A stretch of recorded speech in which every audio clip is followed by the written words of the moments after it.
If you've been watching the Humanist Report for a while now, then odds are you know about the congressional race going on in the 4th District of Nevada, featuring progressive all-star Amy Vilela. So it's important to know that if you support Amy and you live in that district, early voting has already begun, and the official election and vote will take place on June 12th. Now, as the race heats up, it's clear that the establishment has chosen their favorite candidate. And no, it's not Amy Vilela, it's actually Stephen Horsford, who represented that district before but was voted out after just one term and then became a lobbyist thereafter. Now, in spite of that, he was recently endorsed by former Vice President Joe Biden, who believes Horsford should represent the voters of CD4 again, even if they voted him out after just one term. Now, Horsford actually touted this endorsement at a recent debate that they had, and I think that after watching the debate, Amy Vilela did a fantastic job at standing out and communicating to voters that she's really the only progressive option in this race. If you want a true progressive who will be in favor of progressive policies and populist policies, the choice is clear. You have to go with Amy Vilela. Meanwhile, her opponents, they said some really interesting things. I mean, it wasn't like they bombed, but for example, one opponent of hers named John Ancelone decided to talk about the importance of compromising with Republicans when he was asked if he'd support Nancy Pelosi's bid to be the House Speaker in the event Democrats are able to take back the House. And this is what he had to say. And compromise isn't a bad thing. Compromise in this chaotic kind of gridlock time right now is a good thing. Yeah, no, it's not.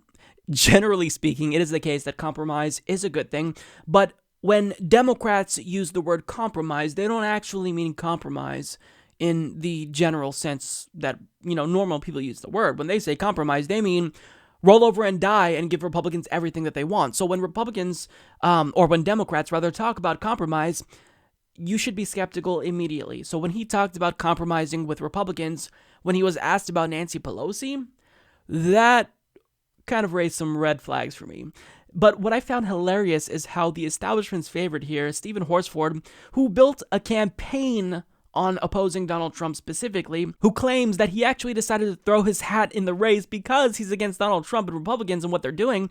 Well, watch what happens when he's asked whether or not he opposes one of Donald Trump's most harmful foreign policy decisions, and then watch how Amy Vilela swoops in and teaches him how to answer that question properly from the perspective of a true progressive. As someone who's been a strong advocate, an ally of AIPAC, and who has worked across the aisle to make sure that we come together to preserve the U.S.-Israel relationship, I think that we need to focus on the policy and not so much the placement of the embassy. So would you have supported it or not if you were in Congress? It really wasn't the decision of Congress. I know, but would you have supported the president on this?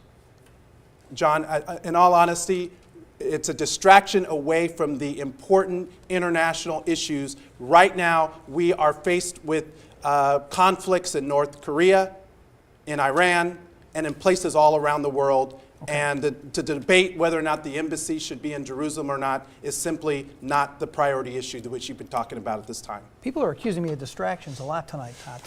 Amy Vilela, was it a good decision or not? I think it was reckless of Donald Trump to move the embassy after the long-held position we had in the manner he did. It's adding fuel to a fire. And I know that both Palestinians and Israelis both want the same thing that all of us want here, and that's peace, life, liberty, the pursuit of happiness for their families. And I think that as allies to Israel and also to Palestine, we need to make sure that we are we're helping in that process and not pushing hot buttons and making it worse in those peace processes. Now, note his expert use of the politician hand gesture there. I mean, I think that he's really got it down. But, it's funny because Mr. Anti-Trump can't condemn one of Donald Trump's most harmful policy decisions that inflamed tensions in the Middle East. Shouldn't that be easy for you to come out and condemn Donald Trump? It wasn't just Amy Vilela. Literally every other candidate in this race condemned what Donald Trump did. But an individual who based his campaign off of opposing Donald Trump, well, is proving, like other Democrats, he's not really willing to oppose Donald Trump that vociferously. So, Stephen, what happened to this? I'm disgusted with Donald Trump, with the Republicans in Congress, and their reckless agenda. I mean, really, do I need to say anything else?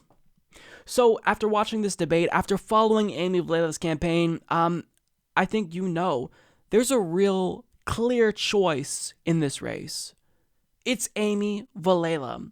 So if you want to help her get elected, please consider contributing to her campaign. It is now crucial at this point in time. I've done so multiple times, and I'm doing it again because there's nobody better than her to represent that district and progressives, generally speaking, in Congress. I truly believe in her. So with that being said, if you believe in Amy like I do, you've got to support her. Give anything you can, $1, $2. You can give the $27 donation, whatever you can. And more importantly, if you live in the 4th Congressional District of Nevada, you've got to get out and vote. You've got to tell your friends. You've got to make sure you do what you can because the establishment has come out against Amy Vilela here. They're backing Stephen Horsford. So please, if you support her, you can make a difference. Do what you can. Vote for Amy. Contribute to Amy. And that's all I got to say. So before we go, I will leave you with one of Amy's final campaign ads that shows you exactly what she's all about.